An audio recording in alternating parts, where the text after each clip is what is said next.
All right, you're in the back of the ambulance with Leonard. He's got chest pain.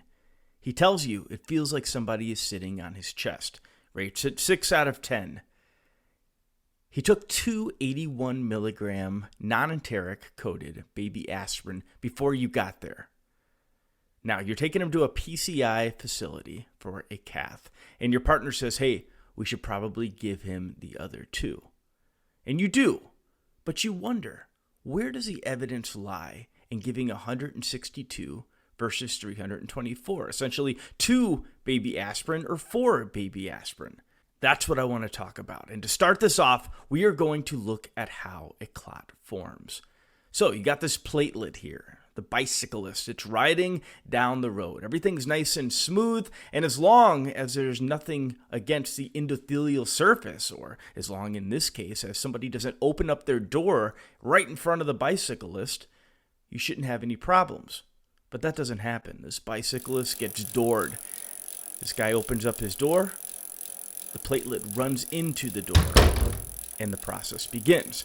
And so what's going to happen is the platelet is going to cry out for help, like this bicyclist. He goes, please, somebody help me.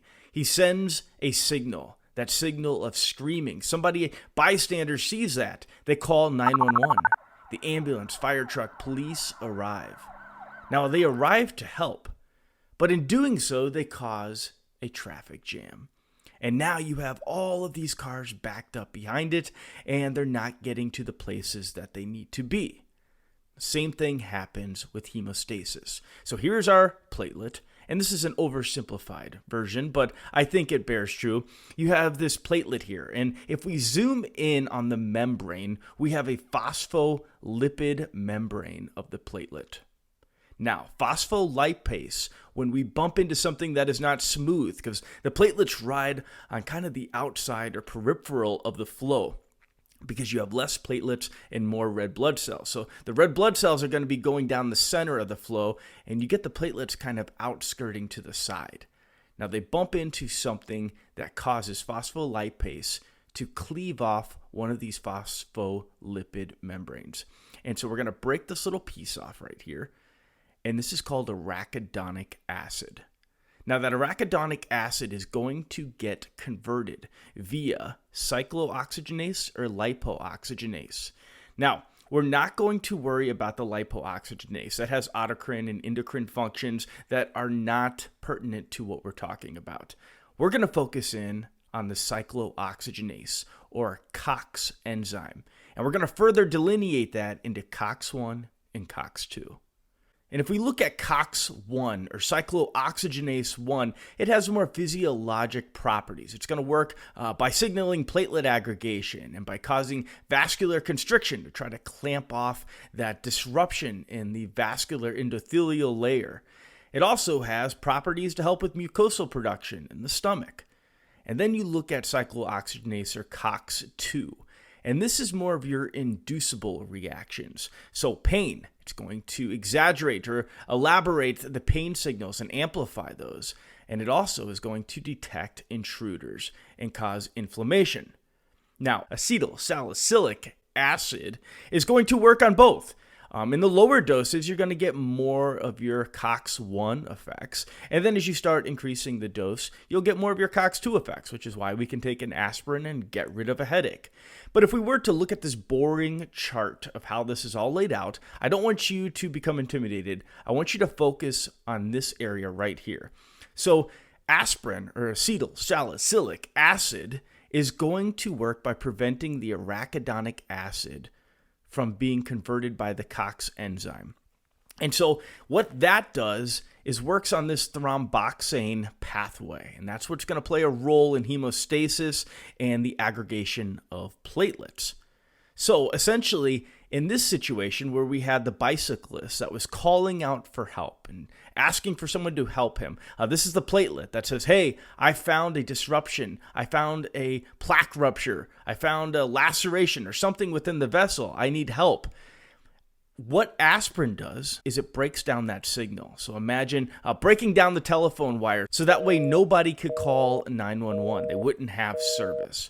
So that is how it works. But we still get to this question of, I have this patient in front of me. He's already taken 2 81 milligram tablets, total of 162. Will he benefit from another 2? Where does the evidence lie with this? The 2015 guidelines say the initial dose should be 162 milligrams, and that has a level A evidence compared to 325, which has level C evidence. Now, this is interesting because it appears that 162 milligrams has stronger evidence. The reason for this was because, in contrast, that there's actually a paucity of trial evidence for an initial dose of 325 milligrams, and that's why it has that level C recommendation. So where do we get the majority of our literature from to support the use of aspirin in acute coronary syndrome? Well, I'm going to introduce you to the ACS 2 trial. This is an old trial, 1988. What they looked at was patients presenting with ACS symptoms, and they would give them a placebo, streptokinase alone, aspirin alone, or streptokinase with aspirin. Now, you can never do this now because we know that acetylsalicylic acid has a huge mortality benefit in patients with ACS. You wouldn't be able to withhold this, but they could in 1988, and this was published in The Lancet. And what was interesting is that if you look at this response curve here, you're going to see that over here on the x-axis, you have the days from randomization. And at 35 days, you can see that the cumulative number of vascular deaths compared to placebo and aspirin was very significant. And it concluded with a 23% mortality reduction in the aspirin group. This is where the primary literature for aspirin comes from, is this study in 1988 in The Lancet.